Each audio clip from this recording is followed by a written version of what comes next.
ఈ ఏడాది సంక్రాంతికి వచ్చిన హనుమాన్ సినిమా ఎవరికీ అంచనాలు లేకుండానే బ్లాక్ బస్టర్ హిట్ గా నిలిచి ఇండస్ట్రీ మొత్తానికి ఔరా అనిపించింది. సాధారణంగా చిన్న సినిమాగా భావించిన ఈ చిత్రం పాన్ ఇండియా స్థాయిలో సెన్సేషన్ క్రియేట్ చేస్తూ 300 కోట్లకు పైగా గ్రాస్ వసూళ్లను సాధించింది. ముఖ్యంగా స్టార్ హీరోల చిత్రాలను బీట్ చేస్తూ సంక్రాంతి రేసులో అరుదైన విజయాన్ని సొంతం చేసుకుంది.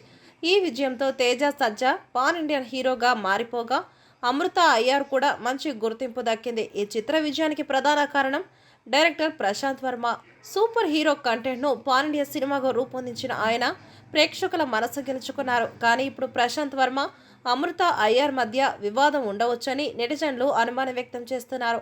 అమృత అయ్యర్ తాజాగా తన ఇన్స్టాగ్రామ్ స్టోరీలో చేసిన కొన్ని కామెంట్లు ఇప్పుడు హాట్ టాపిక్గా మారాయి.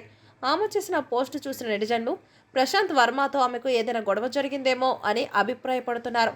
ముఖ్యంగా హనుమాన్ ప్రమోషన్లో అమృత పెద్దగా పాల్గొనకపోవడం, తరువాత ఆమె మాట్లాడుతూ షూటింగ్ బిజీగా ఉన్నందున పాల్గొనలేకపోయాను అని చెప్పడం నెటిజన్లను ఆసక్తికి గురి చేస్తుంది. తాజాగా అమృత నటించిన మరో చిత్రం బచ్చలమల్లి ప్రమోషన్ల సమయంలో ఆమె హనుమాన్ గురించి మాట్లాడేందుకు ఆసక్తి చూపలేదు. దీనిపై నెటిజన్లు విభిన్న అభిప్రాయాలు వ్యక్తం చేస్తున్నారు. ఈ వివాదం తర్వాత రాబోయే జై హనుమాన్ సినిమాలో అమృత ఉంటుంది లేదా కొత్త హీరోయిన్ తీసుకుంటారా అనే విషయంపై ఆసక్తి పెరిగింది.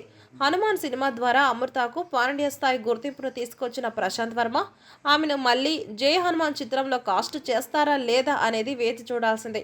ఇంతకీ అసలు ఇద్దరి మధ్య వివాదం ఉందా లేదా అనే విషయంపై కూడా స్పష్టత లేదు. ఈ వివాదంపై ఇద్దరి నుంచి క్లారిటీ రాకపోయినా సోషల్ మీడియాలో ఈ చర్చ మాత్రం ఇంకా కొనసాగుతూనే ఉంది.